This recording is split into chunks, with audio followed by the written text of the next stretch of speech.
we're asked to name an angle adjacent to angle BGD.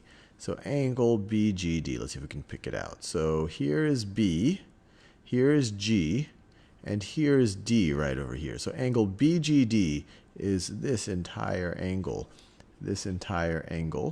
right over here. So when we talk about adjacent angles, we're talking about an angle that has one of its rays in common. So for example, triangle AGB has one of the rays in common. It has GB in common with angle BGD. So we could say angle AGB,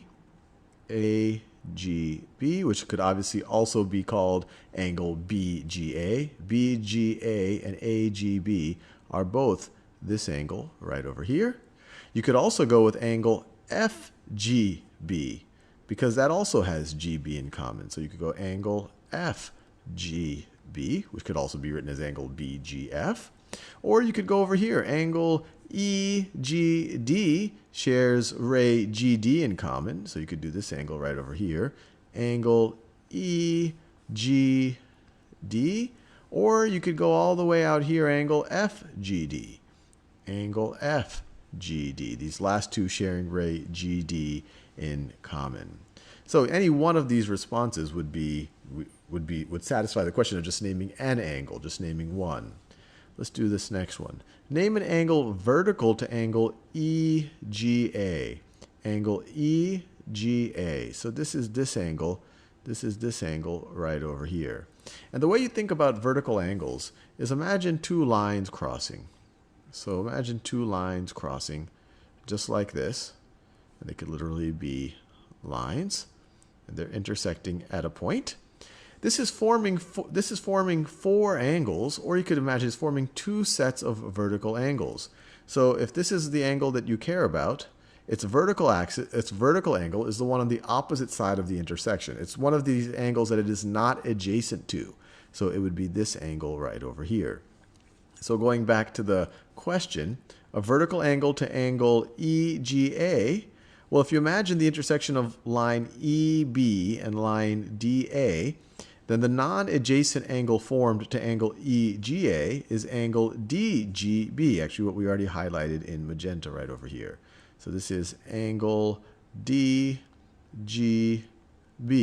which could also be called angle BGD. These are obviously both referring to this angle up here. Name an angle that forms a linear pair with angle DFG. So I'm just in a new color. Angle DFG. DGF. Yeah, all of these should have G in the middle. DGF. So linear pair with angle DGF. So that's this angle right over here.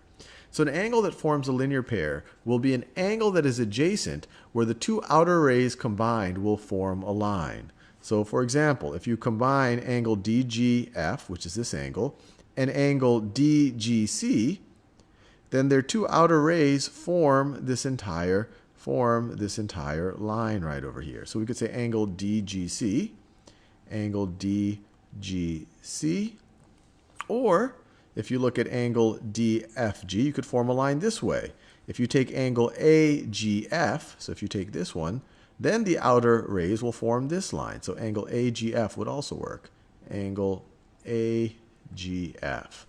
Let's do one more. Name a vertical angle to angle FGB. FGB. So this is FGB right over here. You can imagine this angle is one of the four angles formed when CF, let me highlight this, that's hard to see, when CF, this is the last one so I can make a mess out of this. That angle is formed when CF and EB intersect with each other, and four angles are formed. The one in question, FGB, these two angles that are adjacent to it, it shares a common ray, and then the vertical angle, the one that sits on the opposite side. So this angle right over here, which is angle EGC, or you could also call it angle CGE. So angle CGE.